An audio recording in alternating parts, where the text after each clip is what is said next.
আসসালামু আলাইকুম, শুভ সকাল। আমন্ত্রণ জানাচ্ছি এখন টিভির স্বাস্থ্য বিষয়ক নিয়মিত অনুষ্ঠান আরোগ্য নিকেতনে। সাথে আছে আমি ডাক্তার মোহাম্মদ মমিনুল ইসলাম। আজকে যে বিষয়টি নিয়ে কথা বলবো, চোখের একটি গুরুত্বপূর্ণ অংশ রেটিনা, তার রোগ সম্পর্কে এবং তার কিভাবে চিকিৎসা দেওয়া হয় সেটা নিয়ে। আমার সাথে দুজন বিশেষজ্ঞ ডক্টর আছেন, আসুন তাদের সাথে পরিচয় করে দিই। ডক্টর মোহাম্মদ আরিফুজ্জামান, রেটিনা ও phaco surgeon, Bangladesh eye hospital, এবং অধ্যাপক ডাক্তার সাবিরা রহমতুল্লাহ, ফ্যাকো ও vitreo retina surgeon, Bangladesh eye hospital. কেমন আছেন? আলহামদুলিল্লাহ, আপনি ভালো আছেন?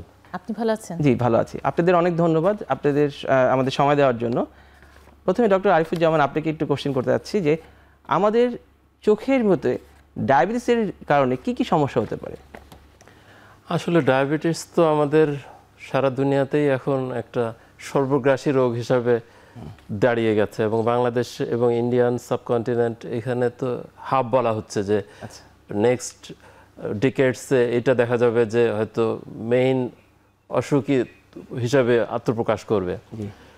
তো এইটা শরীরের প্রত্যেকটা অংশই যেমন এফেক্ট করে, চোখ এবং রেটিনা বিশেষ করে খুবই এটার প্রভাব মারাত্মক এর ডায়াবেটিসের জন্য। আচ্ছা। এবং অন্ধত্বই মেইনলি এর অসুখ। এছাড়াও দুইটা দেখা, চোখে ডাবল ভিশন যেটা আমরা বলি, পাতা পড়ে যাওয়া, বিভিন্ন ইনফেকশনের চান্স বেড়ে যায়, এগুলি আসলে ডায়াবেটিসের জন্য চোখে মেইনলি হয়। নার্ভ পলসি হয় যার জন্য চোখ বেঁকে যায়। আরও অনেক ধরনের অসুখ হয়, যেমন আপনার ক্যাটারাক্টের চান্স বেড়ে যায়, গ্লুকোমার সাথে অ্যাসোসিয়েটেড হতে পারে।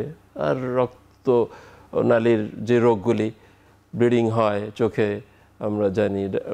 সো এগুলি মেনলি। আর কিছু কি মনে পড়ে সাবরিনা আপনার? আমাদের রেটিনা নিয়ে যেহেতু আমরা এখানে ডিসকাশন করছিলাম, তো রেটিনাতে বড় একটা এফেক্ট ফেলে ডায়াবেটিক রেটিনোপ্যাথি। কেন এটা ডায়াবেটিসটা কেন চোখের রেটিনাতেই এফেক্টটা করছে? কারণ আসলে চোখের যে আমাদের তিনটা লেয়ার, তার মধ্যে রেটিনা এবং করয়েড আসলে একে অপরের সাথে জড়িত, এবং choroid highly vascular, that means এটাতে রক্ত সঞ্চালন আসলে অনেক বেশি পরিমাণে, এখানে রক্ত চলাচলটা বেশি আমাদের চোখে, তাই না? সো সবচেয়ে বেশি রক্ত সঞ্চালন হয় দেখে এখানে আসলে যে কোনো রক্তের কমপ্লিকেশন থেকে আসলে চোখের মধ্যে এফেক্টেড হয়। আমাদের যেটা দেখা যাচ্ছে ডায়াবেটিসটা একটা ভাস্কুলার ডিজিজ, সেটা হচ্ছে চোখের রেটিনা এবং কিডনিতে সবচেয়ে বেশি এফেক্ট করে, রাইট? তা আমাদের চোখে যে ভাস্কুলার একটা সিস্টেম বেশি থেকে, সেখানে আমাদের রক্তনালী যেন আমাদের করছে। আচ্ছা, রক্তনালীর যে কথাটা বললেন, আমাদের ডায়াবেটিস যখন আমাদের একজন মানুষের থাকে, একটা রোগী বুঝবে কি করে তার চোখে সমস্যা হচ্ছে, কিংবা কোনো ওয়ার্নিং সাইন এরকম কিছু রোগীদের জন্য? ইনিশিয়ালি আসলে খুব একটা ওয়ার্নিং সাইন থাকে না, এই জন্য এটাকে আসলে আমরা খুবই একটা গুরুত্বপূর্ণ রোগ বলে থাকি, কারণ পেশেন্ট ইনিশিয়ালি বুঝবে না। পেশেন্টের চোখের যদি সেন্টার, যেটাকে আমরা বলে থাকি ম্যাকুলা, সেটা যদি নষ্ট না হয়, তাহলে হালকা পাতলা যে রক্তক্ষরণগুলো হয় তাতে তার দৃষ্টি খুব একটা যায় না, সে হয়তো নর্মাল সাধারণ মানুষের মতো চলাফেরা করতে থাকে। অনেক ক্ষেত্রে দেখা যায় যে পেশেন্ট যখন আসে আমাদের কাছে অনেক বেশি অ্যাডভান্স, তো ইনিশিয়ালি দেখা যায় যে ভালো থাকে, আস্তে আস্তে তার দৃষ্টিটা কমতে থাকে। যখন কমতে থাকে সে হয়তো ভাবে যে এটা বার্ধক্যজনিত কোনো কারণে তার চোখে ছানি পড়েছে কিনা, সে আমাদের কাছে হয়তো রুটিন স্ক্রিনিং করতে আসে, বা হয়তো চশমা চেঞ্জ হবে কিনা এরকম সমস্যা নিয়ে আসে। কিন্তু দেখা যায় যে আমরা চশমার কোনো কারেকশন দিতে পারছি না, বা তার চোখে হয়তো ছানি নেই, এবং তখন যখন তাকে জিজ্ঞেস করা হয় যে আপনার ডায়াবেটিস কি কন্ট্রোলে আছে কিনা বা নিয়ন্ত্রণে রাখছেন কিনা, তখন সেটার সাথে কোরিলেট করে আমরা চেক করে জানতে পারি যে আসলে ডায়াবেটিস থেকে তার রেটিনা অলরেডি আক্রান্ত হয়ে গেছে। আসলে এইটা নিয়ে ব্যাপারটা হচ্ছে বিশেষ করে আমরা দেখেছি যে প্রবাসীরা যারা প্রবাসী কাজ করে, অনেক যারা বাংলাদেশ থেকে অনেক 2-3 বছরের জন্য বাইরে কাজ করে, অনেক 5 বছর পরে, ওখানে তাদের যে লাইফ স্টাইল তারা কিন্তু জানে না। তাদের অনেকে ডায়াবেটিস হয়ে আছে কিন্তু বুঝতে পারে না, তাদের চোখে হঠাৎ করে দৃষ্টি কমে যাচ্ছে, তখন ওরা ডাক্তার দেখাচ্ছে, তখন বাংলাদেশে এসে যখন আমরা বলি তখন বিশ্বাস করতে চায় না। ডক্টর আরিফুজ্জামান, আপনি একটু বলবেন যে ডায়াবেটিস যে চোখে যে রক্তক্ষরণের কথাটা আপনি বললেন, এই রক্তক্ষরণ হওয়ার কারণটা কি? ডায়াবেটিস থেকে রক্তক্ষরণের সাথে সম্পর্কটা কি? আপনি ডায়াবেটিস আসলে তো মাইক্রোঅ্যাঞ্জিওপ্যাথি মেডিকেল সায়েন্সে যদি আমরা বলি, সবচেয়ে ছোট ভেসেলস যেগুলো আছে শরীরে সেগুলোরই এফেক্ট করে, যার জন্য যে কিডনি এবং চোখ বা রেটিনাকে এফেক্ট করে আমরা বলছিলাম। এন্ড রেটিনা হচ্ছে খুবই হাইলি মেটাবলিক পারফরমেন্স আলা যতগুলি অঙ্গ আছে শরীরে, তার মধ্যে হচ্ছে retina is one of them. So that is Y highly vascular, অত্যন্ত মেটাবলিক্যালি অত্যন্ত অ্যাক্টিভ, অ্যান্ড মাইক্রো অ্যাঞ্জিওপ্যাথি যেহেতু ডায়াবেটিসে হয় এবং মাইক্রো ভেসেলসগুলি যেহেতু রেটিনাতেই থাকে এবং কিডনিতে থাকে, সো এই দুইটা, এবং আরেকটা হয় ইয়েতে আপনার পেরিফেরাল নিউরোপ্যাথি যেটা হয়, পেরিফেরাল নিউরোপ্যাথি। সো এইগুলিতে একদম মাইক্রো ভেসেলসগুলি বেশি থাকে। দ্যাট ইজ ওয়াই আপনার কিন্তু ডায়াবেটিসের সাথে আপনার হার্ট ডিজিজ বা ব্রেনের ডিজিজ এগুলি কিন্তু খুব একটু পরে আসে না তা না, সবই তো ভেসেলস, বাট মাইক্রো অ্যাঞ্জিওপ্যাথির জন্যই রেটিনা এই যে ভাস্কুলার চেঞ্জগুলি এগুলি আমরা প্রথমেই পাই এবং সবার প্রথমে আমাদের চোখই এফেক্ট করে ডায়াবেটিস। ডক্টর সাবরিনা, আপনি একটু বলবেন কি যে ডায়াবেটিস যখন হচ্ছে, মানে প্রত্যেকটা ডায়াবেটিস রোগীদের কি চোখে সমস্যা হচ্ছে, না ডায়াবেটিস থেকে চোখে আক্রান্ত হওয়ার জন্য ডায়াবেটিসের কোনো মাত্রা আছে যেই কারণে আমাদের চোখে সমস্যা হতে পারে? আসলে যদি ডায়াবেটিস নিয়ন্ত্রণে রাখা যায় তো সেটা মাত্রার মধ্যে থাকলে তো চোখে এফেক্ট করবে না। ডিউরেশন একটা ফ্যাক্টর, যে অনেক বছর তার যদি ডায়াবেটিস থেকে থাকে তখন দেখা যায় যে ডায়াবেটিক রেটিনোপ্যাথি হওয়ার চান্স বেশি থাকে। কিন্তু যেটা আমি আগেই বলেছি, একজন পেশেন্ট যদি তার 20 বছর ডায়াবেটিস আছে কিন্তু ডায়াবেটিসটি সে নিয়ন্ত্রণে রেখেছে, তাহলে কিন্তু তার ডায়াবেটিক রেটিনোপ্যাথি হওয়ার চান্স কম। সাথে যদি তার কিছু অ্যাসোসিয়েটেড ডিজিজ থাকে, যেমন ধরেন ব্লাড প্রেশার বা হাইপারটেনশন যেটাকে আমরা বলে থাকি, কিডনি ডিজিজ, যার ক্রিয়েটিনিন হয়তো কন্ট্রোলে নেই, যার কোলেস্টেরল লেভেলটা কন্ট্রোলে নেই, তাদের আসলে ডায়াবেটিক রেটিনোপ্যাথি হবার চান্স আছে। আপনারাও নিশ্চয়ই প্র্যাকটিসে দেখেন যে 40 বছর ডায়াবেটিস হয়ে গেছে, আপনি দেখছেন there is nothing in the retina, so এবং ডায়াবেটিস অনেকের বেশি আছে কিন্তু দেখা যাচ্ছে যে কোনো রকমের ইনভলভমেন্ট নাই। Genetics is one of the main factor. এইজন্য জেনেটিক কাউন্সেলিং এবং জেনেটিক সিকোয়েন্সিং এগুলো বিভিন্ন জায়গায় দিস আর কামিং আপ, মানে নেক্সট ওয়ার্ল্ড হয়তো এটাই কন্ট্রোল করবে মেডিকেল সায়েন্স এন্ড ডিজিজ। আরেকটা জিনিস আমি বলতে যাচ্ছি যে আপনাদের সাথে আমার যেটা ধারণা যে ডায়াবেটিস অনেক বছর ধরে আছে, সেটা তো একটা ব্যাপার আছে। অনেকের ডায়াবেটিস অল্প সময় ধরে আছে কিন্তু ডায়াবেটিস র্যাপিডলি ফ্ল্যাকচুয়েট করে, সে চাইলেও দেখা যায় কন্ট্রোল রাখতে পারে, সে কিন্তু অনেক ট্রাই করে। আবার দেখা যাচ্ছে অনেকে ডায়াবেটিস 12-13 থাকছে কিন্তু তার কিছু হচ্ছে না, বাট কখনো 5 হয়ে যাচ্ছে, কখনো আবার র্যাপিড শুট করতেছে। এদের আরেকটা জিনিস জানতে চাচ্ছি ডক্টর আরিফুজ্জামানের কাছে, যে অনেক সময় প্রেগনেন্সি মাদার, যে যারা প্রেগনেন্ট ওমেনদের ডায়াবেটিস হয়, এবং এই ডায়াবেটিস যাদের হয়, যেসব মাদের, তাদেরও আমি দেখেছি চোখের একটা মানে ভয়ানক সমস্যা হয়। এই সম্পর্কে আপনার কি মতামত? ডায়াবেটিক মাদারদের তো চোখ ডায়াবেটিস যেটা হয় সেটা হচ্ছে ডায়াবেটিস, যেটাকে আমরা গ্যাস্ট্রেশনাল ডায়াবেটিসের তো আপনার হঠাৎ করে ডায়াবেটিসটা বেড়ে যায়। সো যাদের ডায়াবেটিক রেটিনোপ্যাথি হয়তো অল্প ছিল, এটা কিন্তু অনেক সময় দেখা যায় খুব র্যাপিড গ্রো করে। অ্যান্ড ডায়াবেটিক মাদারদের আরও দু একটা ডিজিজ হয়, CSR হয়, আপনারা জানেন। সো মানে দেয়ার আর সাম আদার ডিজিজেস যেগুলি আসলে ডায়াবেটিক রেটিনোপ্যাথি থাকলে এটারে অনেক অ্যাগ্রাভেট করে। অনেক সময় তাদের যে eclampsia, pre eclampsia, hypertension grow করে বা হাইপারটেনসিভ রেটিনোপ্যাথি শুরু হয়। So all together these are মানে আরও অনেক বেশি ওর্স হয়ে যায়। সো ডায়াবেটিক মাদারদের জন্য আমরা বলি যে দিস ইজ মানে চোখের একটা এক্সামিনেশন রুটিন করা, দিস ইজ অলসো ম্যান্ডেটরি। আরেকটা জিনিস হচ্ছিল যে ডায়াবেটিস মাদারদের যে সমস্যাটা আমরা দেখি যে বাচ্চা হওয়ার পর বাচ্চাকে নিয়ে এত সময় দিতে থাকে যে নিজের প্রতি যেটা যত্ন সেটা নেওয়া হয় না, তখন দেখা যায় চোখে একটা ধরে যায়, এরপর তার চোখের দৃষ্টি মানে চলে যায়। ডায়াবেটিক রেটিনোপ্যাথি যদি যে প্রেগন্যান্সি অবস্থায় ধরা পড়ে, তো আমরা কিন্তু অনেক বেশি ট্রিটমেন্ট করতেও কিন্তু তখন প্রিকশন নেই না, যে সে মহিলাটা প্রেগন্যান্ট। তো তার খেয়াল রাখতে হবে যে আমার এখন যা ডায়াবেটিসটা নিয়ন্ত্রণে রাখছি, বাচ্চাটা বেবিটা হওয়ার পরে যেন সে তার নিয়ন্ত্রণটা একটু বেশি রাখে, এবং আমাদের কাছে একটা ক্লোজ ফলো আপে যাতে সবসময় মনিটরে থাকে বা ফলো আপে থাকে, তাহলে কিন্তু জিনিসটা আউট অফ হ্যান্ড হওয়ার চান্সটা একটু কম থাকে। আরেকটা জিনিস হচ্ছিল যে অনেক সময় আমরা জানি ডায়াবেটিস দুই ধরনের, diabetes type 1, type 2, right? Type 1 diabetes যাদের হয়, যেটা ইয়াং বয়সে, এইদের যে ডায়াবেটিস থেকে চোখের সমস্যা হয়, এদেরকে আমরা কিভাবে সাধারণত ম্যানেজ করেন? এবং আপনার যেসব পেশেন্ট আছে তাদের কিন্তু গুরুত্ব দেখি যে অনেক বেশি চোখের ক্ষতি হয়, তাদের জন্য আপনারা কি? প্রথমত তো অবশ্যই ডায়াবেটিস নিয়ন্ত্রণটা, এবং তারপর আসলে ডিপেন্ড করবে সে কীরকম স্টেজে আমাদের কাছে এসেছে। ইনিশিয়াল স্টেজে হয়তো দেখা যায় যে আমরা শুধুই তাকে নিয়ন্ত্রণে রাখতে বলি, ক্লোজ ফলো আপে থাকতে বলি, এবং পরবর্তীতে যদি ব্লিডিংয়ের পরিমাণটা বেড়ে যায়, সেন্টার যদি ইনভলভ না করে তাহলে তো আসলে তেমন কিছু লাগে না। সেন্টার ইনভলভ করলে হয়তো তাদেরকে আমাদের ইনজেকশন দেওয়া লাগে।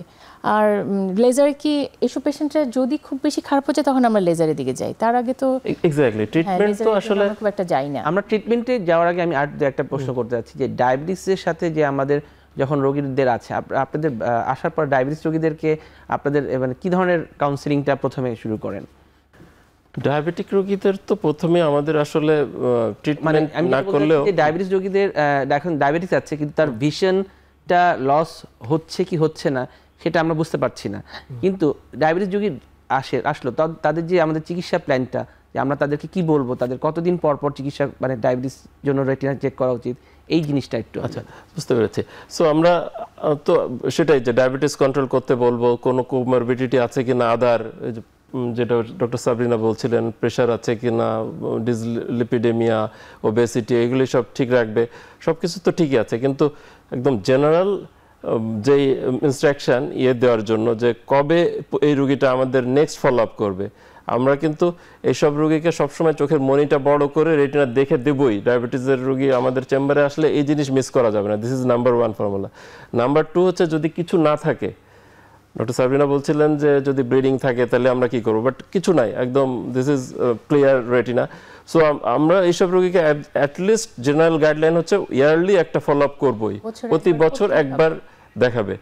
আর যেটা বলছিলেন যে আসলে আমরা কবে কি ফলো আপ করবো, এগুলি তো গাইডলাইন আছে বিভিন্ন, ডিপেন্ডিং অন যদি আমাদের ব্লিডিং থাকে তাহলে কি স্টেজে আছে, অল্প থাকলে আমরা কিভাবে ফলো আপ করবো, বেশি থাকলে কিভাবে করব, আরো বেশি থাকলে বা সেন্ট্রাল ইনভলভ করলে আমরা ট্রিটমেন্ট শুরু করবো, সেগুলি তো আছে। এগুলি তো আসলে এক্সপার্টদের ওটা আসলে জেনারেল পপুলেশনের জন্য না। আসলে যে ফলো আপটা ঠিকমতো করতে হবে। দেখা যায় যে পেশেন্টরা আসলে মানে পেশেন্ট টু পেশেন্ট এটা ভ্যারি করে, পেশেন্ট ভ্যারি করে। আমাদের দেশের প্রসপেক্টে মানে সবসময় আশাটা, যানজট সবকিছু মিলিয়ে দেখা যায় যে তারা সেটা গুরুত্ব দেয় না। যখন চোখের দৃষ্টি কমা শুরু করে তখন যে 6 মাস পরে আসেন, 6 মাস তো আসলে দেখতে দেখতে শেষ হয়ে যায়, 6 মাস পর হয়তো তার আবার আশাটা হবে না, কিন্তু ফলো আপটা ভেরি ভেরি ইম্পর্টেন্ট আসলে। আরেকটা যেটা আমার কাছে মনে হয় যে মেডিসিন স্পেশালিস্টদের কাছে যেটা আসলে রিকোয়েস্ট, যে তারা দেখা যায় কিডনিটা স্ক্রিনিং করে, চোখের স্ক্রিনিংটা কিন্তু সবসময় আসলে হয় না, ভালো একটা মানে চোখের স্ক্রিনিং হয় না। তো দেখা যায় পেশেন্টও জানে না যে তার চোখ আসলে এফেক্টেড হতে পারে, কিডনি এফেক্ট হতে পারে, এটা কিন্তু অনেক মানুষই জানে, হ্যাঁ, কিন্তু চোখ এফেক্ট হবে এটা কিন্তু সবাই জানে না, যার জন্য তারাও আসে না। যারা হয়তো এসে আমরা তাদেরকে হিস্ট্রি নিয়ে জানতে পারি ডায়াবেটিস আছে, তখন তাদেরকে আমরা বলি আপনার আসলে রেটিনাটা আমাদের চেক করে দেওয়া লাগবে। আসলে রেটিনা যে একটা গুরুত্বপূর্ণ একটা চোখের পার্ট, এটা আমাদের অনেকেই জানে না। তা আমি ডক্টর আরিফুজ্জামান কে জিজ্ঞেস করতে চাচ্ছি যে চোখের রেটিনার আসলে কাজটা কি, এটা যদি আমরা আর একবার একটু বলি তাহলে মনে হয় যে রেটিনা সম্পর্কে যদি এই যে আলোচনাটা মানে আর একটু সফল হবে।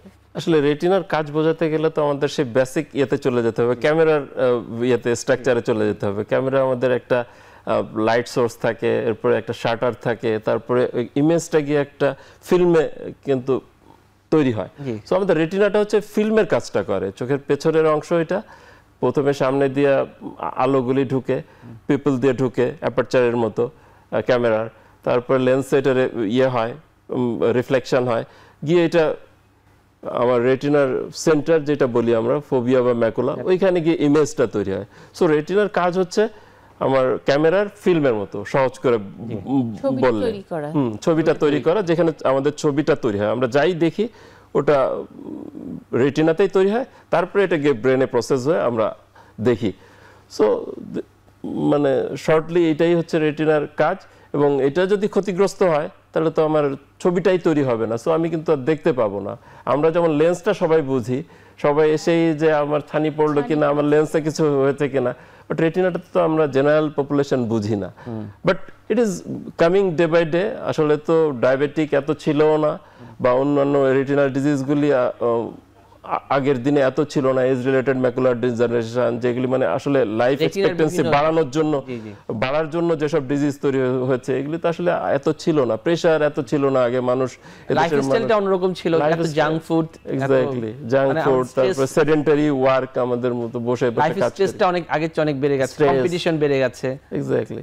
সো রেটিনা আসলে যেটা বলছিলেন ঠিকই আছে যে আমরা বুঝি না, বাট ইট ইজ আসলে হচ্ছে দিনে দিনে, এটা মানুষ হয়তো অ্যাওয়ারনেস হয়ে যাচ্ছে, জানতে পারছে হয়তো। আমরা যে বলছি যে রেটিনার একটা গুরুত্বপূর্ণ পার্ট, আমরা ডাক্তাররা যখন আমাদের কাছে রোগীরা আসে, আমরা যখন রেটিনা পরীক্ষার কথা বলি তখন রোগীরা একটু অবাক হয়ে যায়, তাই না? অবাক হয়ে যায় রেটিনা কিভাবে পরীক্ষা করব, কেন করব, তাই না? এই রেটিনা পরীক্ষা করার প্রসিডিউরগুলো কি আসলে? রেটিনা পরীক্ষাটা যেহেতু আমরা বলেছি যে চোখের সবচেয়ে একটা ভেতরের স্ট্রাকচার, বাইরে থেকে কিন্তু আসলে রেটিনাটা দেখা যায় না, যার জন্য আমরা পেশেন্টকে চোখের মনিটা যেটা আছে, যেটাকে আমরা পিউপিল বলে থাকি, সেটা একটা ড্রপের মাধ্যমে এনলার্জ বা বড় করা হয়, যেটা পেশেন্টকে আমি ইজি ভাষায় বলি আসলে যে ছোট একটা ফুটার মাধ্যমে আমি দেখবো ফুটাটাকে আমার বড় করতে হবে। তো যখন পিউপিলটা বড় হয় তখন আমরা চোখের ভিতরে রেটিনাটা দেখতে পারি। পেশেন্টদের জন্য ইনস্ট্রাকশন হচ্ছে তারা যেন একটু সময় নিয়ে আসেন, কারণ চোখের মনিটা বড় হতে time to time person to person vary করে। ইউজুয়ালি আমরা বলি 35 থেকে 45 মিনিটের মধ্যে হয়ে যায়, কারো 1-1.5 ঘন্টাও লাগতে পারে। স্পেশালি বয়স্ক পেশেন্ট যারা ইউরোম্যাক্স খাচ্ছেন তাদের মনিটা বড় হতে চায় না, বা যাদের ডায়াবেটিসটা আসলে কন্ট্রোলে নেই তাদের চোখের মনিটা বড় হয় না। বড় না হলে আমরা প্রপারলি রেটিনাটা পরীক্ষা করতে পারি না, তাদেরকে কিছুক্ষণ বসতে হয়। এবং একটা যেটা স্পেশাল ইনস্ট্রাকশন যেটা থাকে যে সে হয়তো যারা অফিস ফেরত তারা হয়তো গিয়ে অফিসে কাজটা করতে পারবে না, তাকে হয়তো হাফ বেলা ছুটি নিতে হবে, কারণ তার দেখতে সমস্যা হবে। হ্যাঁ, কারণ আমরা যেহেতু ড্রপ দিয়েছি তার চোখের মনিটা বড় হওয়াতে সে সবকিছু আসলে একটু ঘোলা ঘোলা দেখবে। ডক্টর সাবরিনা, আমি একটু এখানে একটা বিরতি নেবার সময় হয়েছে, বিরতি নিয়ে আবার আসছি আপনার কাছে।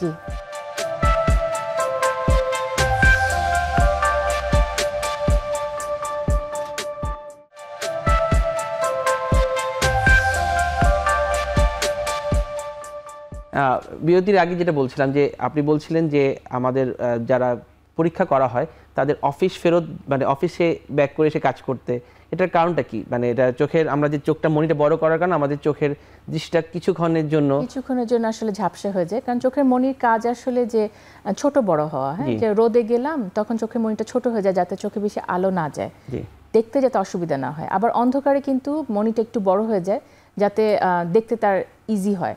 সো চোখের মনির যে কাজটা ছোট বড় সেটাকে কিন্তু আমরা আসলে ড্রপের মাধ্যমে প্যারালাইজড করে ফেলছি, সেটা পুরোপুরি বড় হয়ে যাচ্ছে, সেটা তখন রোদে গিয়ে আর মানে ছোট হতে পারছে না, তার চোখে রোদ বেশি লাগছে। তো আর যার জন্য আমরা যখন কোনো কিছু লেখালেখি করি বা কাছের কাজ করি চোখের ফোকাসিংটা হচ্ছে না, আমরা সেটা ড্রপ দিয়েছি যেহেতু, তো তখন পেশেন্ট আসলে কাছের কাজ করাটা সে ঝাপসা দেখে, মোবাইল দেখতে পারে না, ফাইল ওয়ার্ক করতে পারে না, যার জন্য পেশেন্টকে আমরা বলি আপনার কিন্তু একটা ইম্পর্টেন্ট যেটা বিষয় যে ড্রাইভ করতে পারবে না, সে যদি বাইক নিয়ে আসে তাহলে সে কিন্তু বাইক চালাতে পারবে না, দ্যাট ইজ ভেরি রিস্কি। হ্যাঁ, তো যার জন্য পেশেন্টকে আমরা বলি আপনি কি কাউকে সাথে নিয়ে এসেছেন কিনা বা আপনার যেতে কোনো সমস্যা হবে কিনা, তাহলে আমরা আপনাকে আসলে ড্রপ দিয়ে আজকে পরীক্ষা করব, না হলে আরেকদিন সময় নিয়ে। আরেকটা জিনিস আমি মানে যেটা সবসময় বলি, আমরা যেমন মেডিসিনের ডাক্তার কি মনো ডাক্তার এসে পরীক্ষা নিরীক্ষা দেয়, তা আমি যেটা ব্যক্তিগতভাবে পছন্দ করি যে রেটিনা পরীক্ষা মানে ডাইলেট করে মনিটা চেক করার পরে আমি চোখে একটা পরীক্ষা দিই, কালার ফান্ডাস ফটোগ্রাফ। সো আমাদের একটা ফুটপ্রিন্ট থাকলো, রাইট, যে আমাদের রোগীর ডকুমেন্টেশন খুব ইম্পর্টেন্ট, ডকুমেন্টেশন যে আমরা চোখ আসলো আমরা রেটিনা পরীক্ষা, মানে আমি এটা সবসময় আমার রোগীদেরকে বলি যে আপনি আমার কাছে আসলেন রেটিনা পরীক্ষা করলেন, আমি বললাম চোখ ভালো আছে, এটা প্রুফটা কি?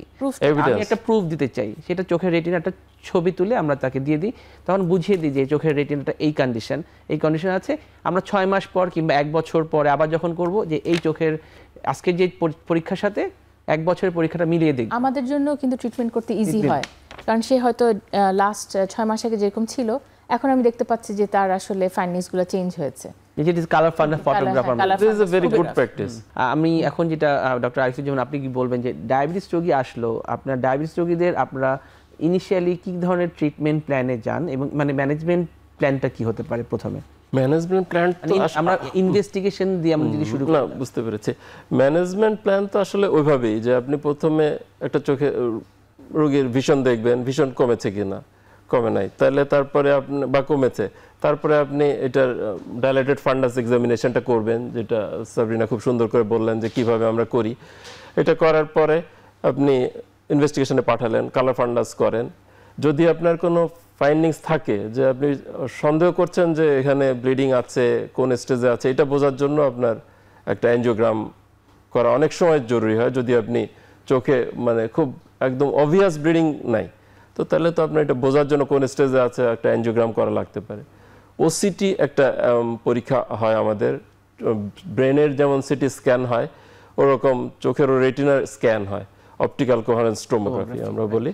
তো এটা একটা খুব ইম্পর্টেন্ট টুলস। তো these are basic instruments for আমার ইনভেস্টিগেশন। এরপরেও যদি আরো খারাপ থাকে বি স্ক্যান করা লাগতে পারে, চোখের আলট্রাসোনোগ্রাফ। চোখের আল্ট্রাসোনোগ্রাফ, এক্স্যাক্টলি। আর আইসিজি আছে, আরো কিছু অ্যাডভান্স টেস্ট আছে, এগুলি প্রয়োজন হলে আমরা করি, প্রয়োজন না হলে এগুলি দিয়েই মোটামুটি আমাদের অ্যাসেসমেন্ট হয়ে যায়, তারপরে তো ট্রিটমেন্ট পার্ট আসে। আর কোনো মানে ইনভেস্টিগেশন আপনার কাছে মনে হয়? এখনো যে ইমার্জিং খুব যে ওসিটি যেটাকে বলি, ওসিটি অ্যাঞ্জিওগ্রাম, কিন্তু এই চোখের রক্তক্ষরণ হতে পারে কিংবা রক্তক্ষরণ হচ্ছে, এটা বোঝার জন্য কোনো, এটা বোঝার জন্য আমার কাছে মনে হয় যে সবচেয়ে ভালো হচ্ছে টুল হচ্ছে ফান্ডাস অ্যাঞ্জিওগ্রাম। কারণ সবাই কিন্তু পরিচিত এখানে আমি একটু এখানে একটা ফুল স্টপ দিতে চাচ্ছি যে এনজিওগ্রামটা আমরা তো সাধারণত হার্টের করে থাকি, রোগীরা কিন্তু এনজিওগ্রাম যখন কথাটা বলি যে আপনার চোখে একটা এনজিওগ্রাম করতে হয়, একটু প্যানিক হয়ে যায়। মানে এই ক্ষেত্রে আপনার মানে রোগীদেরকে কিভাবে বলেন এনজিওগ্রাম? আসলে হার্টের অ্যাঞ্জিওগ্রাম তো একটা আসলে বিরাট প্রসেস, বা সেখানে আমরা প্রচুর ডাইও দিচ্ছি, কিন্তু চোখে কিন্তু আমরা জাস্ট 3 to 5 ml এর মতো ডাই দিই, এবং জাস্ট ছোট একটা ইনজেকশনের মাধ্যমে দেওয়ার পর কয়েকটা স্ন্যাপ ছবি তোলা হয়। পুরো প্রসিডিউরটা করতে 5 থেকে 10 মিনিটের বেশি সময় আসলে লাগে না। তো খুব একটা সাইড এফেক্ট যে হয় তা না। আমরা শুধু পেশেন্টকে বলি আপনার হয়তো ইউরিনটা, প্রস্রাবটা একটু হলুদ যাবে, কারো কারো ক্ষেত্রে হয়তো সাইড এফেক্ট হয়, সেটা আসলে আমরা হাজারেও একটা পাই কিনা সন্দেহ। রোগীদেরকে আমরা যখন বুঝাবো যে আমরা এনজিওগ্রামের মাধ্যমে, আমরা তো হার্টে বলে এখানে ব্লক আছে, রিং লাগাতে হবে, রাইট? কিন্তু এখানে আমরা মানে রোগীদেরকে কি বলবো? আমরা আসলে অ্যাঞ্জিওগ্রাফিতে যেটা দেখি বা রোগীকে যেটা বোঝাই সেটা হচ্ছে যে আমাদের তো ডাইটা লিকেজ হচ্ছে কিনা, কোথায় ডাইটা লিকেজ হচ্ছে, কোথায় আমার ব্লক ফ্লোরেসেন্স হচ্ছে, কোথায় আমরা এই যে ব্লিডিংগুলি কোন এরিয়ায় হচ্ছে, বা কিছু কিছু জায়গায় নিউ ভেসেলস যখন থাকে তখন ওই জায়গাটা অনেক বেশি লিকেজ হয়। আবার যেসব জায়গায় মাইক্রো অ্যানিউরিজম আমরা যেগুলো বলি, মানে শুধু অ্যাবনর্মালিটি কিন্তু নিউ ভেসেল হয় নাই, সেগুলি হচ্ছে অল্প অল্প অল্প অল্প একটু সাদা সাদা ডট ডট ডট ডট হয়, তাই না? আর ওইটা যখন নিউ ভেসেল যখন হয় তখন কিন্তু অনেক একটা দেখা যায় যে পুরো ফাজি একটা অ্যাপিয়ারেন্স, বিরাট একটা এরিয়া জুড়ে আমার ডাই টেক আপ করছে। তো ওইগুলির থেকে তো আসলে ব্লিডিং হওয়ার চান্স অনেক বেশি। সো ওইগুলি আমরা বোঝাই যে আপনার যদি এরকম ফাজি একটা অ্যাপিয়ারেন্স হয়, অনেক সাদা হয়ে গেল, বিরাট একটা এরিয়া ধরে সাদা, দ্যাট হ্যাজ আসলে হিউজ পটেনশিয়াল যে কোনো সময় ওটার থেকে অনেক ব্লিড করবে। ব্লিড করলেই তো আপনার অপারেশন লাগবে, দৃষ্টি তো কমেই যাবে, একদম অপারেশন প্রয়োজন হয়ে যাবে। বেসিক্যালি আমি যেটা বলি রোগীদেরকে যে চোখের ভিতরে যখন আমাদের চোখের ডায়াবেটিসের জন্য সমস্যা হয়, রক্তনালীগুলো আস্তে ড্যামেজ হতে থাকে, ওখানে কিন্তু একটা রক্ত চলাচল অলওয়েজ বন্ধ হয়ে যায়, ওখানে তো অক্সিজেন যেতে পারে না, নিউট্রিশন যেতে পারে না, ওদের জন্য একটা নতুন রক্ত তৈরি হয়, রক্তনালী তৈরি হয়। ওই রক্তনালীকে আমরা নিও ভেসেল, যেটা ডক্টর আরিফ বলছে নিও ভেসেলস, এটা আমরা দুর্বল রক্তনালী বলতে পারি, কিংবা আমি যেটা ব্যক্তিগতভাবে রোগীদের বলি চোখের ভিলেন, ডায়াবেটিস রোগীদের চোখের ভিলেন। তো ওই দুর্বল রক্তনালী থেকে মানে যে কোনো সময় রক্তক্ষরণ হতে পারে, ওই রক্তনালীগুলোকে আমরা আইডেন্টিফাই করতে চাই, রাইট? এটাই তো আপনি বলছেন, এই দুর্বল রক্তনালী আইডেন্টিফাই করলাম, রাইট? এটা করার পরে এই দুর্বল রক্তনালীকে আমরা কিভাবে মানে ট্রিটমেন্টে যেতে পারি? যদি নিউ ভেসেল বা দুর্বল রক্তনালীগুলো তৈরি হয়ে যায়, তখন তো আসলে পেশেন্টকে আমাদের অপশন তখন লিমিটেড। তার হালকা পাতলা থাকলে আমরা তাকে অবশ্যই তাকে ইনজেকশন অ্যাডভাইস করি যে নতুন নতুন রক্তনালীগুলোকে আমাকে বন্ধ করতে হবে, আসলে তাদের গ্রোথটাকে ফার্স্ট আসলে বন্ধ করতে হবে ইনজেকশনের মাধ্যমে, যেটা আমরা এক ধরনের অ্যান্টি-VEGF ইনজেকশন দিয়ে থাকি, এবং বন্ধ করে তারপর যাতে ফার্দার গ্রো না করে। যেটা আপনি একটু আগে মেনশন করলেন যে অক্সিজেন ডিমান্ড তার বেড়ে যাচ্ছে, যার জন্য নতুন নতুন রক্তনালী তৈরি হচ্ছে। অক্সিজেন ডিমান্ড কমাতে হবে, এবং সেই অক্সিজেন ডিমান্ডটি কিন্তু আমরা কমাই লেজারের মাধ্যমে। লেজারের ডিরেক্ট রোল নাই, ইনডিরেক্ট রোল আছে। ওই রক্তনালীগুলো যাতে তৈরি না হয় আমরা লেজার করে দিই, এবং অবশ্যই পেশেন্টের শর্ত হচ্ছে যে আমি তো আপনাকে ট্রিটমেন্ট করে দিলাম, কিন্তু আপনি যদি ডায়াবেটিসটা কন্ট্রোলে না রাখেন তাহলে কিন্তু আবার এখান থেকে অক্সিজেন ডিমান্ড বাড়বে, আবারও দেখা যাবে যে বিভিন্ন কমপ্লিকেশন শুরু হবে, আবারও রক্তক্ষরণ হতে পারে।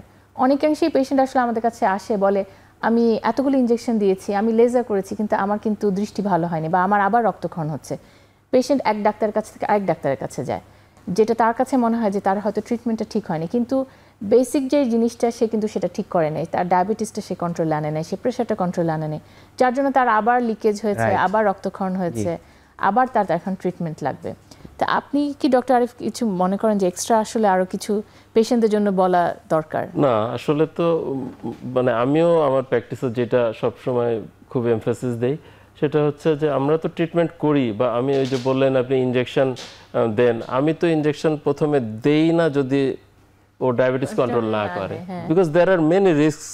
আপনার ডায়াবেটিস কন্ট্রোল না করলে আমি যদি একটা ইনজেকশন দেই, সার্জারিতে আমার যে রিস্ক আমি বলে দিই রোগীরে, আপনার যেমন প্রতিটা সার্জারিতে একটা ইনফেকশনের রিস্ক আছে, ইনজেকশনের ইনফেকশনের রিস্ক আছে।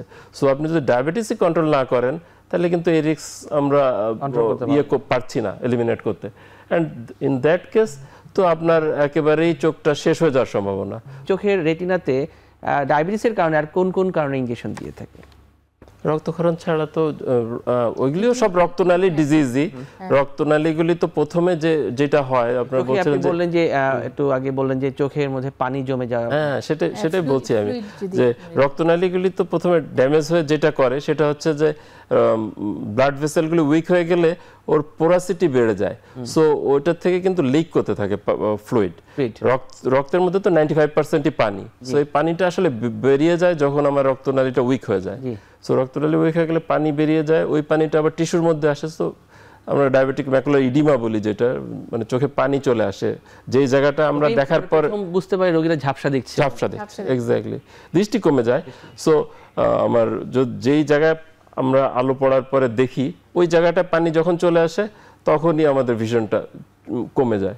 সো ইন দ্যাট কেস আমরা ইনজেকশন দেই ছাড়াও।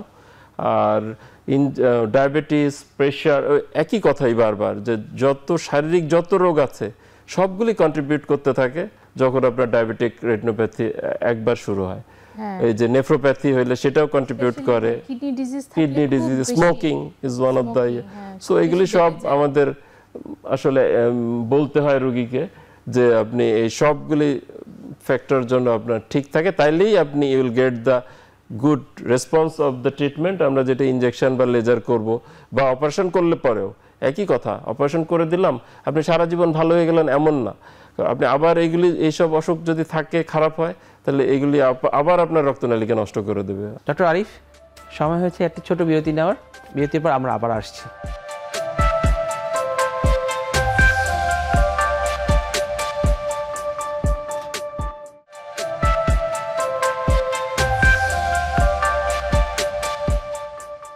ইনজেকশন নিয়ে আমরা কথা বলছিলাম, ডক্টর সাবরিনা আপনি একটু বলবেন যে আমরা চোখে যে ইনজেকশনগুলো দেই আসলে আমাদের দেশে ইনজেকশনগুলো অ্যাভেলেবেল কিনা, আসলে ইনজেকশনের রোলটা কি, এবং ইনজেকশন কখন আমরা দিব, এবং ইনজেকশন দেওয়ার আগে কি পরীক্ষা নিরীক্ষা করব? প্রথমত যেটা দিয়ে স্টার্ট করে আপনি জিজ্ঞেস করছিলেন সব টাইপের ইনজেকশন অ্যাভেলেবেল কিনা। বাংলাদেশে এখন সব ধরনের ইনজেকশন, যত রিসেন্ট মডার্ন ইনজেকশন যা অ্যাভেলেবেল আছে বর্তমান বিশ্বে সবই অ্যাভেলেবেল। তো আমাদের কাছে পেশেন্টরা এসে অনেক সময় জিজ্ঞেস করে যে আমি সিঙ্গাপুরে গিয়েছিলাম, ওরা আমাকে এই ইনজেকশনটা দেওয়ার কথা বলেছে। Everything is available. তবে ইনজেকশন দেওয়ার আগে আপনারা যে টেস্টগুলো করে থাকে, 1 নাম্বার ব্লাড সুগারটাকে কন্ট্রোল রাখতে হবে। কত থাকলে আমরা সাধারণত আমরা ইউজুয়ালি বলি যে আপনাকে 10-এর নিচে রাখতে হবে।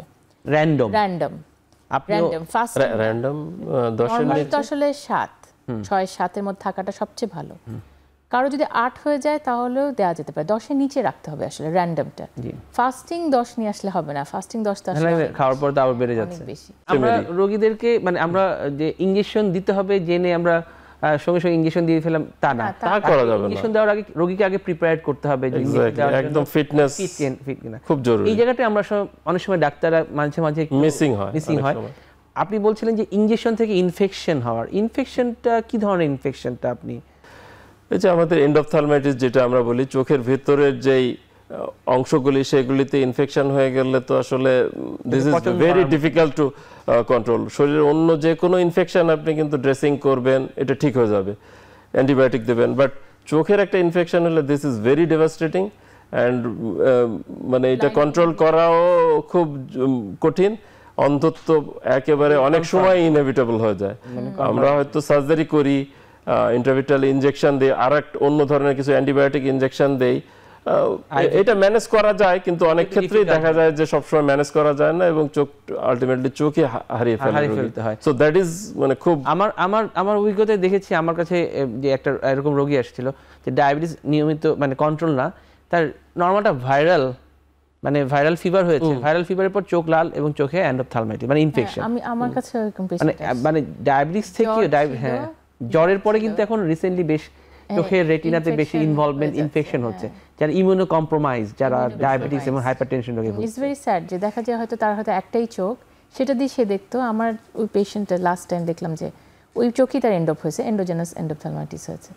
তো এখানে পেশেন্টদের জন্য একটা যেটা খেয়াল রাখতে হবে, অনেক সময় পেশেন্টরা কিন্তু আসে আমাদের কাছে এসে রিকোয়েস্ট করে, আমি অনেক দূর থেকে এসেছি, সুগারটা একটু বেশি, আপনি আমাকে ইনজেকশনটা দিয়ে দেন। অবশ্য একসাথে দুই চোখে দিতে চায়, দুই চোখেও দিতে চায়, হ্যাঁ। তো একই দিন। আমরা যখন বলি না আপনার সুগারটা তো হাই, আপনাকে আজকে ইনজেকশন দেওয়া যাবে না, ইনফেকশন হওয়ার চান্স আছে, তারা খুব রিকোয়েস্ট করতে থাকে কিন্তু যে না দেন, কারণ যাওয়া খুব ডিসার্টেন্ট হয় হ্যাঁ যে ডিসহার্টেন্ট ডাক্তার এত বললাম, খুব মন খারাপ করে যে কিন্তু- এত দূর থেকে এসেছি আমি কেন দিয়ে যেতে পারলাম না। রিকোয়েস্ট করতে থাকে, বোঝে না যে আসলে পেশেন্টে বোঝার যে ব্যাপারটা যে ইনফেকশন হয়ে গেলে সেই চোখকে কিন্তু আমি আসলে আর বাঁচানো যাবে না, এবং কোনো একটা সমস্যা হলে এটার জন্য সারা জীবন তার ভোগান্তি। সারা জীবনে ওই একদিনের একটু থেকে হ্যাঁ। যে আরেকদিন আসতে হবে, সেই জায়গা থেকে সে কিন্তু চলে যাবে একদম সারা ডায়াবেটিস জীবনের একটা নিয়ন্ত্রণ না করে চোখে কোনো ইন্টারভেনশনে যাওয়া যাবে না। যাওয়া যাবে একদম না, যাওয়া যাবে না। ডক্টর সাবিনা, আপনি আমাকে একটু বলবেন যে ডক্টর আরিফ বলছিলেন যে সার্জারির কথা বারবার কিন্তু বলছিলেন যে আসলে সার্জারিটা আমরা যে করব, কখন আমরা সার্জারির জন্য ডিসিশন নিব যে একটা রোগীকে আমার রেটিনা সার্জারি করতে হবে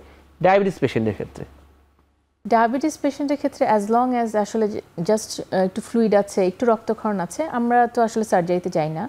যদি রক্তক্ষরণের পরিমাণটা অনেক বেশি হয়ে যায়, যে পুরো চোখই তার রক্তে ভরে গেল, চোখের ভিতর যে আমাদের জেলিটা আছে সেই জেলিটা রক্তে রিপ্লেস হয়ে গেল, পেশেন্টের ভিশন পুরোই ড্রপ করলো, সে চোখে কিছুই দেখতে পাচ্ছে না, অবশ্যই আসলে তাকে কিংবা কোনো ইনজেকশন কিংবা বাইরের কোনো এক্সটার্নাল মেডিসিনের মাধ্যমে এটা সম্ভব না? সম্ভব না, এটা কোনোভাবেই সম্ভব না। রক্তটা আসলে আমাকে রিমুভ করতে হবে, রক্ত রিমুভ না করলে সে আসলে চোখে দেখবে না।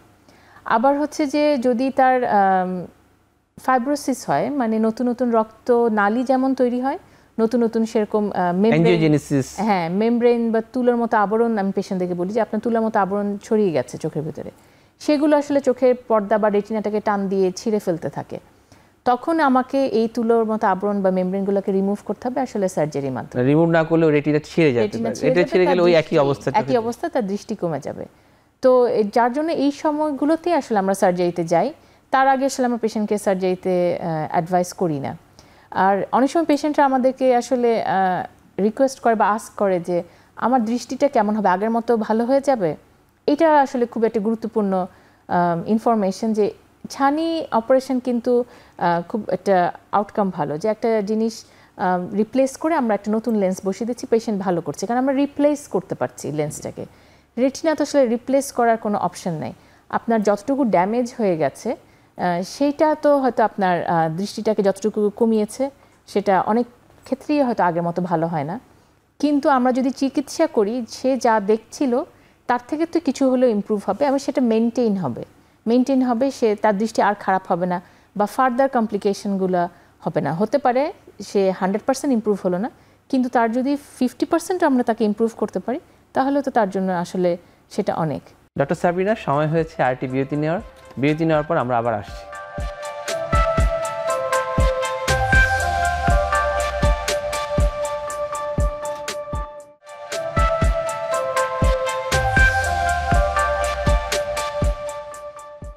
ডক্টর সাবিনা, আপনি বলছিলেন যে আমাদের অপারেশনে বিভিন্ন কথা বলছিলেন, আমি ডক্টর আরিফের কাছে একটু জানতে চাচ্ছি যে পেশেন্টরা অপারেশনের নাম শুনলেই ভয় পায় যে অপারেশন করব কি করব না, অপারেশন করলে ভালো হবে কি হবে না। এই অপারেশন করতে যেতে যে সময়টা, এই সময়টা কিন্তু আমাদের অনেক সময় দেরি করে ফেলে। এই ক্ষেত্রে রোগীদের জন্য আপনার বার্তাটা কি হতে পারে? আসলে আমরা তো অপারেশনের জন্য বলি এমন স্টেজে যখন আর অপারেশন ছাড়া কোনো গতি থাকে না। ডক্টর সাবিনা যেটা বলছেন, আমরা তো প্রথমে চেষ্টা করি লেজার, ইনজেকশন এগুলি দিয়েই ম্যানেজ করার, বাট যখন আমরা সার্জারির জন্য বলি তখন কিন্তু আর খুব বেশি সময় নেওয়ার খুব সুযোগ থাকে না। তারপরেও যদি রোগীরা নিতে চায়, তখন আমরা তাদের কনভিন্স করার চেষ্টা করি যে আপনার এটা তো আরও যদি ছিঁড়ে যায়, যতদিন এই জায়গাটা যে ডক্টর সাবিনা বলছিলেন যে রেটিনাটা ছিঁড়ে যায়, এক্স্যাক্টলি আমার এই যে ব্লিডিংটা প্রথমে হয়, সেইটা যখন শুকায় যায় তখন এই ব্লিডিংটা কিন্তু একটা পর্দার মতো পড়ে যায়। এই ব্লিডিংটা যখন শুকায় যায়, আমরা যেমন যে কোনো জায়গায় শরীরের কোনো জায়গায় কেটে গেলেও দেখবেন যে ওইখানে একটা চলটার মতো উঠে। সো ওরকম রেটিনাতেও কিন্তু যখন ব্লিডিংটা শুকায় তখন ওরকম একটা মেমব্রেন তৈরি হয়, পর্দা তৈরি হয়, যেটা আসলে তো আমাদের শরীরের বাইরের অংশে যেমন পড়ে যায়, ওটা আর পড়ার সুযোগ নাই, তো ওটা ওইখানেই থেকে যায় সারা জীবনের জন্য, এবং ওই আসলে ট্র্যাকশন দিতে থাকে। এবং শীতে দেখবেন যে কাটলে চামড়ায় টান দেয়, চিট করে, ওরকম কিন্তু চোখেও তৈরি হয়, বাট ওইটা মানে ওরকম কোনো ফিলিংস তৈরি করে না, যার জন্য আমরা বুঝি না, but the same thing happens there. ওই যখন রক্তটা শুকায় যায় তখন ওইটাই টান দিয়ে রেটিনাটা ছিঁড়ে নিয়ে আসে। তো এই রেটিনা যদি ছিঁড়ে ফেলে তখন কিন্তু ও আর খাদ্য, পানি, অক্সিজেন কিছু পায় না, সো ও একটা ড্যামেজ হইতেই থাকে, গ্রাজুয়ালি একটা ভিশন লস হইতে থাকে। সো আপনি যত দেরি করবেন সার্জারি ডিসিশন দেওয়ার পরে, তত আপনার ভিশন ফেরার সম্ভাবনা, যেটা শতভাগ নাই, ডক্টর সাবরিনা যেটা বলছেন, লেন্সের মতো অপারেশন এটা না, ইমপ্রুভ করবে, কিন্তু কতটা করবে আমরা জানি না, যতটা করবে সেটা হয়তো স্টেবল থাকবে। এই প্রসেসটা যত আপনি ডিলে করবেন ততই আপনার কিন্তু এই দৃষ্টিটা ফেরত আসার সম্ভাবনা তত কমতে থাকবে যত আপনি ডিলে করবেন। সো এটাই আমরা রুগীরা বোঝাই যে আপনার এটা আসলে ইমার্জেন্সি, এটা সানির মতো না যে আপনি you can wait for 6 months 1 year, তাতে কোনো সমস্যা হবে না। অপারেশনটা কবে করতে পারলে ভালো হয়, মানে ছানি অপারেশনের মতনই জিজ্ঞেস করো। আপনি যদি বললেন রেটিনা রোগীদেরও কিন্তু একই আমাদের ফেস করতে হয় যে ডাক্তার সাহেব আপনি তো বললেন অপারেশন, আমি কি 1-2 মাস পর করতে পারবো, সামনে আমার একটা ছুটি আছে, এইভাবে অনেক সময় বলে। সেটাই বলছি যে এটা আসলে কনসিডারেশনে নেওয়ার সুযোগ নাই রেটিনার ক্ষেত্রে। দিস ইজ আর অলওয়েজ ইমার্জেন্সি, অ্যান্ড এটা যত দ্রুত করতে পারেন ততই ভালো। ওইটাই বোঝায় দেয় যে যত দেরি করবেন তত আপনারই দৃষ্টি ফেরার সম্ভাবনা কম, খারাপ হওয়ার সম্ভাবনা বেশি, আপনার রেটিনাটা জোড়া লাগার সম্ভাবনাও কমে যায়। যত একটা হাড্ডি ভেঙে গেলে যেমন আপনি দ্রুত ওইটা ঠিক করলে যত ভালো রেজাল্ট পান, 1 বছর গেলে 2 মাস গেলে তো ওটা আসলে ফিক্স হয়ে যায়। বিভিন্ন ওটার কিন্তু অনেক কমপ্লিকেশনস তৈরি হয়, চতুর্দিকে ক্যালাস ফর্ম করে। হাড্ডি দিয়ে বোঝাই আমি আসলে রোগীরা যে একটা হাড় ভেঙে গেলে কি আপনি ওয়েট করতে পারেন না আপনি। সো আপনি এখানেও কিন্তু আপনার ওয়েট করার সুযোগ নাই, তারপরেও যদি আপনি ওয়েট করেন আপনি you will get bad results. So সেটা বোঝালে ম্যাক্সিমাম ক্ষেত্রে রোগীরা বুঝতে পারে। ডক্টর সাবরিনা, আপনি একটু বলবেন যে অপারেশন আসলে প্রসিডিউরটা কীরকম, মানে জিনিসটা কি করা হয়, মানে রোগীদের, মানে দর্শকদের জন্য কিংবা রোগীদের জন্য যারা একটা ধারণা পেতে পারে। আমি ইজিভাবে যেটা পেশেন্ট থেকে বোঝানোর চেষ্টা করি যে আমরা আসলে ল্যাপ্রোস্কোপিক সার্জারিতে যেভাবে ছোট ছোট কয়েকটা ছিদ্র করে, চোখের রেটিনা সার্জারিতে আসলে আমরা 3টা ছিদ্রের মতো করি, এবং এই 2-3টা ছিদ্রের মধ্যে একটা দিয়ে হয়তো দেখা যায় পানি যাচ্ছে, আর একটা দিয়ে আমরা কাটার বা লাইট প্রোব দিই। তো প্রসেসটা কিন্তু অনেকটা ল্যাপ্রোস্কোপিক সার্জারির মতো, এবং আমরা এটা সবাই জানে। হ্যাঁ, অনেক সময় কিন্তু আসলে স্টিচেসও লাগে না। আজকাল প্রসিডিউর এত বেশি অ্যাডভান্স টেকনোলজি হয়েছে যে আমরা যেভাবে সেলাই মুক্ত ওভাবে সার্জারি করে কিন্তু বের হয়ে চলে আসি, পেশেন্টের কোনো সেলাই লাগে না। কারো যদি 2-1টা সেলাই দেওয়াও লাগে সেটা নিজে নিজে অ্যাবজর্ব হয়ে যায়, খুব দেখা যায় না। কিন্তু চোখের যে সাদা অংশটা স্ক্লেরা, সেটা দিয়ে আমরা আসলে চোখের ভিতরে এন্ট্রি করি, এবং সার্জারির টাইমটা আসলে ছানি থেকে কিছুটা ডিফার করে। ছানি করতে হয়তো আমাদের 15 মিনিট 10 মিনিট সময় লাগলো, কিন্তু রেটিনা সার্জারি করতে আসলে 1 ঘন্টা 1.5 ঘন্টা সময় লাগে।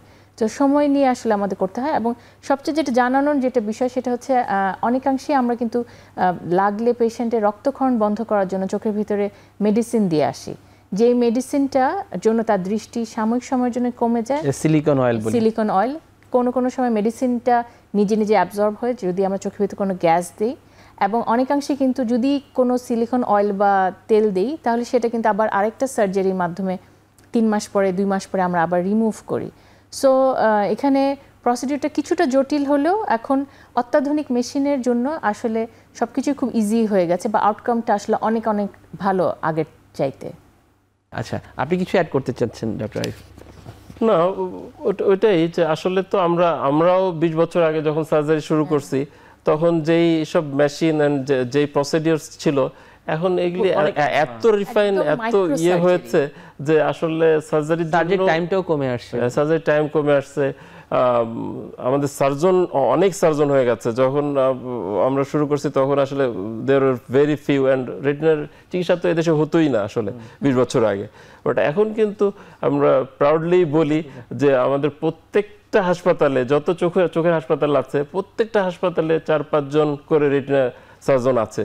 সো মানে দর্শকদের জন্য আমাদের এটা একটা ইনফরমেশন বলার জন্য আমরা একটা স্পেস পাইলাম যে এটার জন্য আসলে দেশের বাইরেও যাইতে হয় না এখন। Technology, all world class latest technology available in our all hospitals and surgeons are equally competent because গত 20 বছরে এত ভালো সার্জন তৈরি হয়েছে এবং আমাদের দেশের তো আসলে এত মানুষ আছে, সো সার্জারি এত হয়, সার্জারি আমাদের সব তৈরি হয়েছে, সবকিছু ইকুইপমেন্ট আছে, খালি আমাদের রোগীদের একটু সচেতনতাটাই আমাদের বাড়াতে পারছি না। যেটা হচ্ছে হলো তারা যদি একটু সচেতন হয়, টাইমলি সার্জারি করতে আসে কিংবা টাইমলি সার্জারি করে, ডায়াবেটিসটা কন্ট্রোল করে সবচেয়ে ভালো, তাইলে তো আবার সার্জারি লাগে না। আমি তো মোর এমফাসিস দিই ওইখানে। সার্জারিটা আমরা ডাক্তাররা চাই না, আমরা চাই হলো কন্ট্রোলের মাধ্যমে যতক্ষণ কন্ট্রোলে আনা যায়। জি জি, আসলে রেটিনা আসলে এমন একটা জায়গা যেখানে আমাদের আসলে কিছুই করার থাকে না, যখন আমরা রোগীদেরকে বুঝাতে হয়। আমরা মানে অনুষ্ঠানে একদম শেষ অংশে চলে আসছি। ডায়াবেটিস নিয়ে অনেকক্ষণ তো কথা বললাম, রেটিনার যে আর কোনো অসুখ আছে কি না, মানে ডায়াবেটিস ছাড়া ছোট্ট করে খুব সংক্ষিপ্ত করে। হাইপারটেনশন বা ব্লাড প্রেশার থেকে উচ্চ রক্তচাপের জন্য যেটা হয়, সো হাইপারটেনসিভ রেটিনোপ্যাথি বলে থাকি। চোখেও কিন্তু স্ট্রোক হয়, যেটা আমরা রেটিনাল ভেইন অক্লুশন বলি। সবাই ব্রেন স্ট্রোক নিয়ে অ্যাওয়ার্ড থাকে, হার্ট অ্যাটাক নিয়ে, চোখেও কিন্তু স্ট্রোক হয় এবং রক্তক্ষরণ হলে ম্যাসিভ তার দৃষ্টি কমে যায়। এবং আজকাল বয়স বাড়ার জন্য দেখা যাচ্ছে সবার সার্ভাইভাল রেট অনেক হাই, এখন 70-75 বছর বয়স পর্যন্ত বাড়ছে এবং তাতে চোখের সেন্টার বা রেটিনা যেটাতে দিয়ে দেখে সেখানে দেখা যায় যে এইজিং প্রসেসের কিছু চেঞ্জ শুরু হয়ে যায়, তখন তার দৃষ্টি কিছুটা কমে। এবং প্রিম্যাচুর বাচ্চাদেরও কিন্তু আসলে রেটিনার সমস্যা হয়, যেটা আরেকটা খুবই গুরুত্বপূর্ণ জিনিস, যে এখন ইনভিট্রো ফার্টিলাইজেশনের জন্য অনেক বেবি হচ্ছে, প্রিম্যাচুর প্রিটার্ম বেবি হচ্ছে, যাদের আসলে রক্ত সঞ্চালন চোখে কম থাকে, যেটা থেকে রেটিনা আসলে অ্যাফেক্টেড হয়, যেটাকে আমরা বলে থাকি আরওপি বা রেটিনোপ্যাথি অফ প্রিম্যাচুরিটি। সো বয়স্ক পেশেন্টদের যেরকম হচ্ছে সেরকম প্রিটার্ম বেবিদেরও হচ্ছে। এগুলো হচ্ছে মেইন, তাই না? আর স্ট্রেস একটা ইয়াং পেশেন্টদের জন্য, স্ট্রেস থেকে কিন্তু চোখের ভিতরে পানি জমছে, যেটাকে আমরা সিএসআর বলছি আর কি। ডক্টর আরিফ, আমার হাতে খুব সময় কম, আপনি খুব সংক্ষেপে কিছু বলতে চাচ্ছেন কিনা দর্শকদের জন্য? আমরা যেহেতু আসলে ডায়াবেটিক নিয়ে আলোচনা করলাম আজকের সেশনে, আমি আসলে ডায়াবেটিস, প্রেশার যেটা আমাদের করার আছে, আমরা তো প্রিম্যাচুর একটা বাচ্চার প্রিম্যাচুরিটি প্রিভেন্ট করতে পারবো না।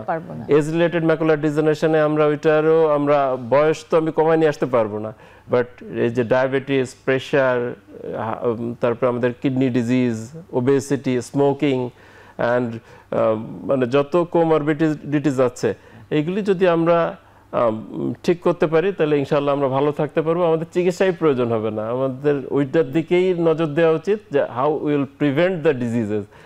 আমাদের জন্য এইসব অসুখ আমরা যদি ঠিক মতো কন্ট্রোল করতে পারি তাহলে আমাদের আর রেটিনার ডাক্তারও এত দরকার হবে না, এত চিকিৎসাও প্রয়োজন হবে না।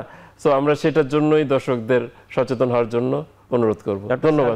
ডক্টর আরিফের সুরে আমি আরেকটা জিনিস বলতে চাচ্ছি শেষ করার আগে, যে আরওপি নিয়ে, যেটা যে যাদের ওজন 2 কেজির নিচে এবং 35 সপ্তাহের আগে জন্মগ্রহণ করে, তাদেরকে 1 মাসের মধ্যে চোখের রেটিনা পরীক্ষা করাটা খুব একদম। আপনাদেরকে অনেক অনেক ধন্যবাদ আজকে আমাদের সাথে উপস্থিত থাকার জন্য। আমরা এখানেই অনুষ্ঠান শেষ করছি। ধন্যবাদ সবাই। আপনাকেও ধন্যবাদ, দর্শকদের অনেক ধন্যবাদ।